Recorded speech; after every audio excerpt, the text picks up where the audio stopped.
YCP హయాంలో తిరుమల తిరుపతి దేవస్థానంలో ఉద్యోగాలన్నీ ఆ పార్టీ కార్యకర్తలతో నింపేశారు. ఐటీ జనరల్ మేనేజర్ పోస్టు కోసం మొత్తం నియామక ప్రక్రియనే తారుమారు చేశారు. టీటీడీ చైర్మన్ గా పనిచేసిన వైవి సుబ్బారెడ్డి, భూమల కరుణాకర్ రెడ్డి, మాజీ ఈవో ధర్మారెడ్డి, వైసీపీ నేత చెవిరెడ్డి భాస్కర్ రెడ్డి వంటి వారికి సన్నిహితుడి కోసం అన్ని రూల్స్ బ్రేక్ చేశారు. కొత్త పోస్టులు క్రియేట్ చేసి అడ్డగోలుగా ఉద్యోగం కట్టబెట్టారు. టీటీడీలో పనిచేస్తూ దేవుడి సొమ్ముని వేతనంగా తీసుకుంటూ అదే తిరుమల తిరుపతి దేవస్థానం ప్రతిష్ట దెబ్బతీసేలా దుష్ప్రచారం చేస్తున్నాడని ఇతనిపై ఆరోపణలు ఉన్నాయి. ప్రస్తుతం టీటీడీ ఐటీ విభాగం జనరల్ మేనేజర్ గా పనిచేస్తున్న మురళీ సందీప్ రెడ్డి బ్యాక్ డోర్ ఎంట్రీకి సంబంధించి స్టోరీ ఇది. ముందుగా సైబర్ సెక్యూరిటీ ఎక్స్పర్ట్ పేరుతో ఒక పోస్ట్ క్రియేట్ చేశారు. ఈ జాబ్ కోసం ఇంటర్వ్యూ చేసేందుకు ఇన్ఫోసిస్ సైబర్ సెక్యూరిటీ టీం నుంచి ఒకరిని తీసుకోవాలని న్యాయ విభాగం సలహా ఇచ్చింది.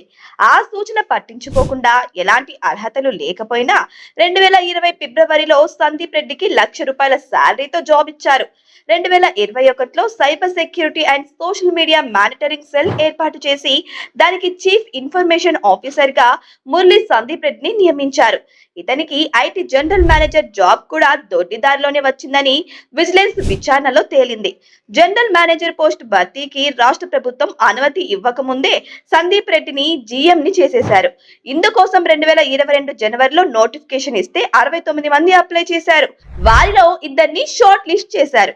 సందీప్ రెడ్డిని ఒక్కడినే ఇంటర్వ్యూ చేసి అతనికి జాబ్ ఇచ్చారు. తర్వాత రాష్ట్ర ప్రభుత్వం నుంచి జీఎం పోస్టుకి అనుమతి రావడంతో అంతకు ముందు ఇచ్చిన నోటిఫికేషన్ ను ఈవో రద్దు చేశారు. కానీ పాలక మండలి ఈవో నిర్ణయాన్ని అమలు చేయలేదు.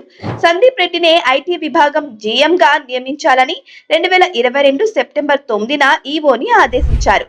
2024లో ఎన్నికల కోడ్ అమల్లోకి రావడానికి ఒక్క రోజు ముందు జీఎం పోస్ట్ లో అతన్ని పర్మనెంట్ చేస్తూ ఉత్తర్వులిచ్చారు.